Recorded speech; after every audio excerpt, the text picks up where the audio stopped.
Thursday the 24th of May saw the opening of the 1996 Sanctuary Cove International Boating Festival. Now, this show is 8 years old. We've covered it pretty well since its inauguration. In fact, the first boat show was part of the ultimate event, which was run to actually open Sanctuary Cove in 1988, and I'm sure most people will remember that notable amongst the many highlights of that event was the visit of both Frank Sinatra and Whitney Houston for the entertainment division. Now, over the years, the show has steadily grown, and there can be no doubt that Sanctuary Cove is an absolutely magnificent venue for a boat show because it combines absolutely everything that is needed both by the marine industry and by the people who come to visit. And Sanctuary Cove are very professional in the way in which they present all of their shows and expositions. They erect special framed tents, which are called hockers, in the parking areas to provide covered space for the exhibitors. And the entire village is full of boats, and that's supplemented by a tremendous amount of entertainment. There's both musical entertainment for adults, and there's also plenty of entertainment for children.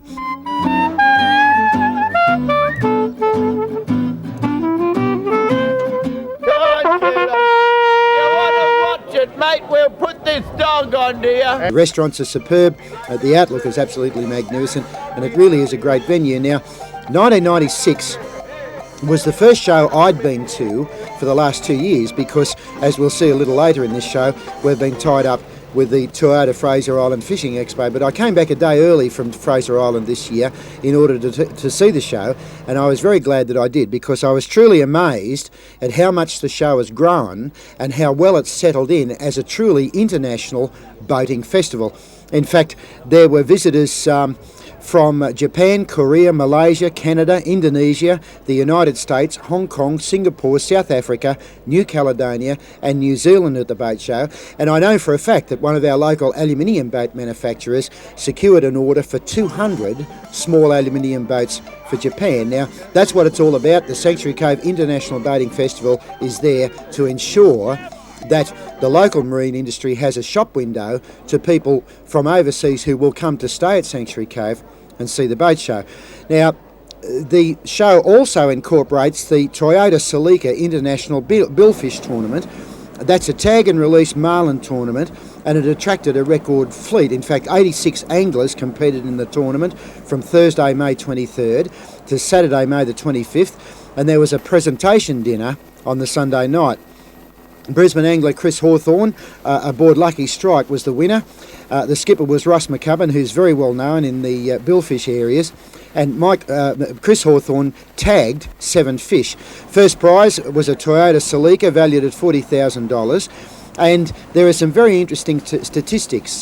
This tournament has been going 3 years. There were 44 tags and 210 strikes.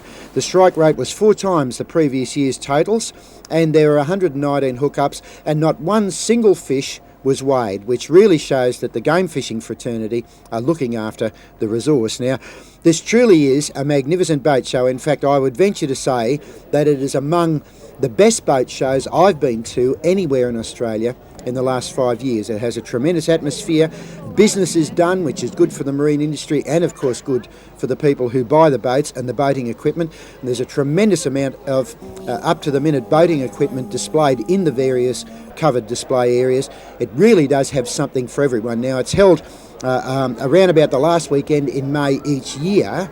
So whatever you do, plan to be on the Gold Coast and attend the Sanctuary Cove International Boating Festival for 1997, and we'll announce the exact dates a little later this year so you can plan well ahead. We'll be back right after this break.